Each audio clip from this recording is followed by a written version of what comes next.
Mga katropa, dito po tayo sa patistisan ng palay. Patistis po tayo ng 2 sako.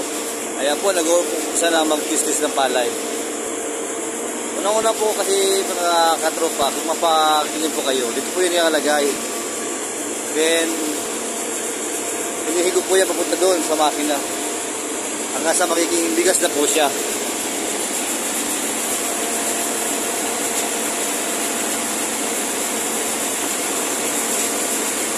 Kaya mga tropa, nag-uumpisa ng magiling palay.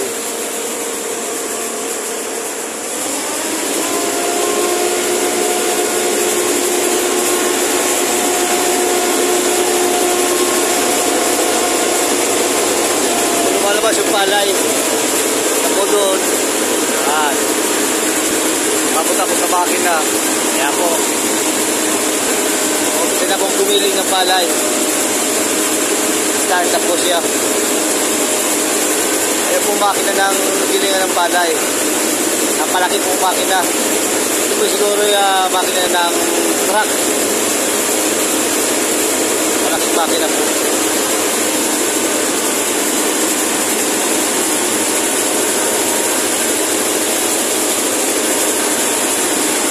Yung maingay lang po mga katropa. Meron po talaga bumuli ng palay. Maingay po talaga. Pagkikili ng palay.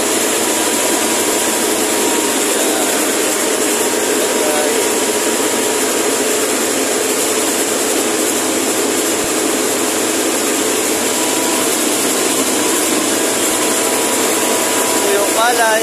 Malabas po siya, no? Hinihigop po siya papunta doon. So, yun. Kaya po siya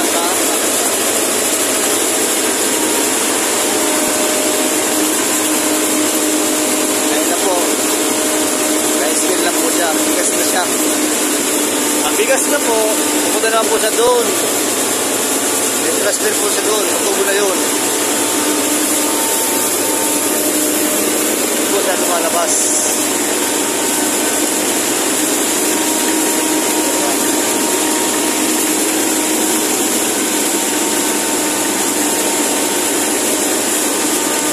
Bigas po ito.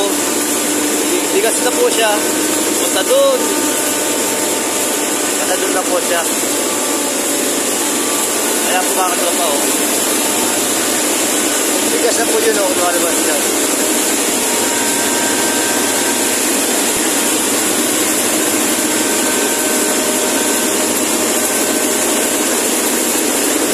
Bale, bigas po bale na may ipok po dito. Dito po doon, hanggang dyan, hanggang dyan. Nasa masako na po siya. Nasako na siya.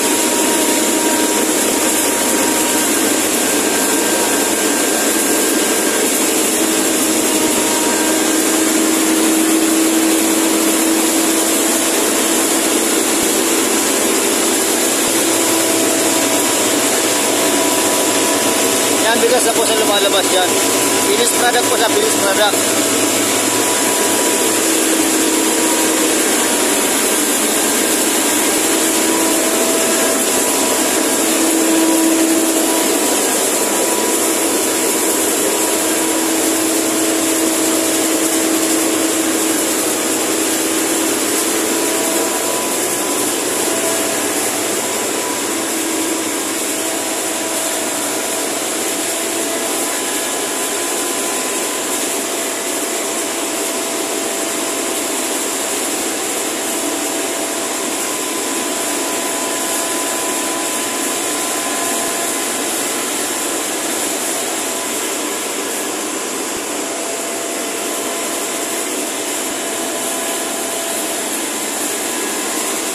Yan po, binubuhos yung palay.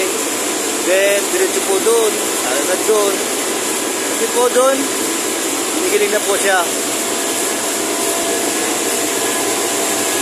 Ayan po.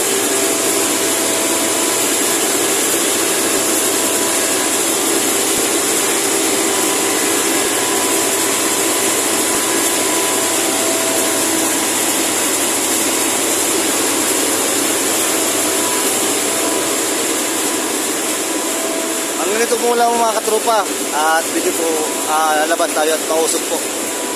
masama po sa katawan yung nakakaamoy po ng mga dust po ng ng palay. Bye for na po muna. Bye po.